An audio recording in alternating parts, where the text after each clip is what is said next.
जनसत्ता संपादकीय गति 110 शब्द प्रति मिनट। Be ready. 3, 2, 1 स्टार्ट। सभी देशों के हर खिलाड़ी का सपना होता है ओलंपिक में हिस्सा लेते हुए पदक हासिल करना। वह चाहे टीम के साथ खेल रहा हो या फिर अकेले, लेकिन आखिरकार वह देश का प्रतिनिधित्व कर रहा होता है और वहाँ उसकी हर उपलब्धि को इसी नज़रिए से देखा जाता है। ओलंपिक में हिस्सा ले रहे हमारे देश के तमाम खिलाड़ी हमारा प्रतिनिधित्व कर रहे हैं और उनसे जीतने या पदक हासिल करने की उम्मीद स्वाभाविक है। लेकिन अगर किन्हीं वजहों से वे पदक से बस एक कदम दूर रह जाएं तो इसका मतलब यह नहीं है कि हम अपना धीरज खोकर उनके प्रति कोई दुराग्रह पाल लें और इसके लिए उन्हें जिम्मेदार ठहराने लगें। सभी जानते हैं कि भारतीय महिला हॉकी टीम ने इस ओलंपिक में अपना सर्वश्रेष्ठ प्रदर्शन किया है। अपने मुकाबले दूसरे दोनों देशों के ज़्यादा सक्षम टीमों को उन्होंने कड़ी चुनौती दी और कई मैचों में अपेक्षा मजबूत टीमों को हराया। आखिरी पायदान पर कांस्य पदक से चूक जाने के बावजूद समूचे देश ने उनकी मेहनत और काबिलियत को सराहा है। मगर अफसोसनाक यह है कि ऐसे वक्त में हमारे देश में सबसे आम और त्रासद समस्या के रूप में सामाजिक पूर्वाग्रहों से भारी एक घटना ने सबको शर्मसार किया। पैरा। दरअसल देश की महिला हॉकी टीम जब सेमीफाइनल में अर्जेंटीना से हार गई तब इसकी एक सदस्य वंदना कटारिया के हरिद्वार स्थित घर के पास कुछ लोगों के पटाखे छोड़ने और वंदना के परिवार पर अपमानजनक टिप्पणियां करने की खबर आई। आरोपों के मुताबिक यहां तक कहा गया कि दलितों को टीम में जगह देने की वजह से देश की टीम हार गई। उन्हें खेलों से बाहर कर दिया जाना चाहिए। निश्चित तौर पर इस खबर ने समूचे देश में खेलों और इंसानियत को पसंद करने वाले तमाम लोगों को निराश किया है। इस मामले में पुलिस ने तत्काल कार्रवाई करके एक आरोपी को गिरफ्तार कर लिया है और मामले की जांच के बाद तस्वीर साफ होगी।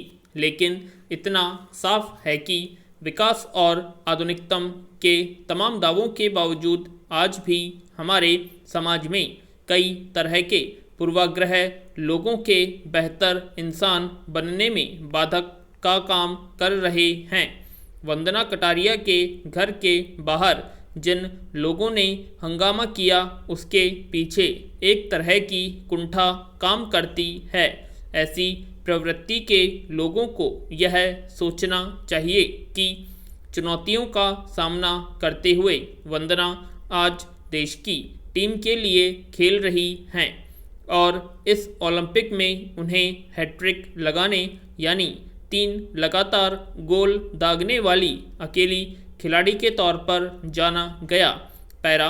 इसके अलावा हाल में ऐसी खबरें भी आईं कि ओलंपिक में ही जब पीवी सिंधु और लवलीना बोर्गोहेन ने कांस्य पदक जीता या सुनिश्चित किया तो इंटरनेट पर उनकी जाति खोजने में बहुत सारे लोग मशगूल हो गए। आखिर ऐसा काम करने की ज़रूरत लोगों को क्यों पड़ती है जो न केवल खिलाड़ियों को बल्कि खुद उन्हें भी एक छोटे दायरे में कैद कर देती है। गौरतलब है कि इस ओलंपिक में हॉकी की महिला और पुरुष टीमों के अलावा कई खेलों में खिलाड़ियों ने पदक हासिल किया या नहीं, लेकिन जिस स्तर का प्रदर्शन किया वह भविष्य के लिए उम्मीद जगाती है। खासतौर पर वंदना कटारिया सहित महिला हॉकी टीम की कई सदस्यों के जीवन संघर्ष और उनके टीम में पहुंचकर ओलंपिक खेलने के ब्यौरे बहुत सारे संवेदनशील लोगों को यह सोचने पर मजबूर कर रहे हैं कि अगर उन्हें बेहतर संसाधन और प्रशिक्षण मुहैया कराए गए होते तो आज शायद तस्वीर कुछ और होती। खिलाड़ियों को अगर अपने देश के लोगों से भावनात्मक समर्थन और प्रोत्साहन मिलता है तो वह भी बहुत मायने रखता है। पैरा, इस साल बरसात के शुरुआती दिनों से ही देश के विभिन्न इलाकों में तबाही मचनी शुरू हो गई। हालांकि बाढ़ में गांव के गांव डूब जाने, लोगों के छतों पर पनाह लेने, सैकड़ों घर बह जाने, लोगों के मारे जाने और करोड़ों अरबों का नुकसान अब हर साल का एक स्थायी दृश्य बन चला है। पैरा, इस साल कुछ अधिक ही तबाही देखी जा रही है। अभी मध्य प्रदेश में बाढ़ ने जो विभीषिका रची है उससे वहां की शासन व्यवस्था की चूलें हिल गई हैं। वहां बाढ़ से करीब 1250 गांव प्रभावित हैं। लोगों को सुरक्षित जगहों पर पहुंचाने में राहत और बचाव दल हलकान है। प्रदेश के मुख्यमंत्री का कहना है कि पिछले 70 सालों में ऐसी बाढ़ कभी नहीं आई। राज्य के अलग अलग जिलों में पिछले 3 दिनों में 6 पुल बह गए, जिससे लोगों का संपर्क कट गया है। इनमें से 4 पुल पिछले 10-11 साल पहले ही बने थे। इसलिए विपक्षी दलों को सरकार पर हमला बोलने का मौका मिल गया है। बताया जा रहा है कि बांधों से अचानक पानी छोड़े जाने की वजह से तबाही अधिक मची है।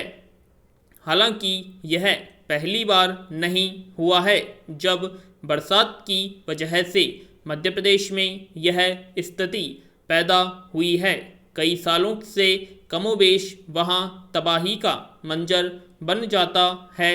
बाढ़ और बारिश से जीवन के अस्त व्यस्त होने और भारी नुकसान की समस्या अकेले मध्य प्रदेश की नहीं है। देश के ज़्यादातर राज्य इसकी चपेट में आ जाते हैं।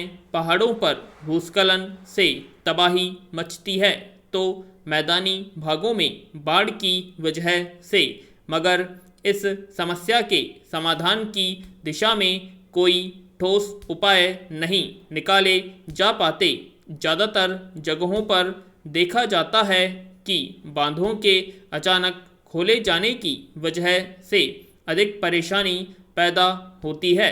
संबंधित महकमे इस बात से अनजान नहीं माने जा सकते।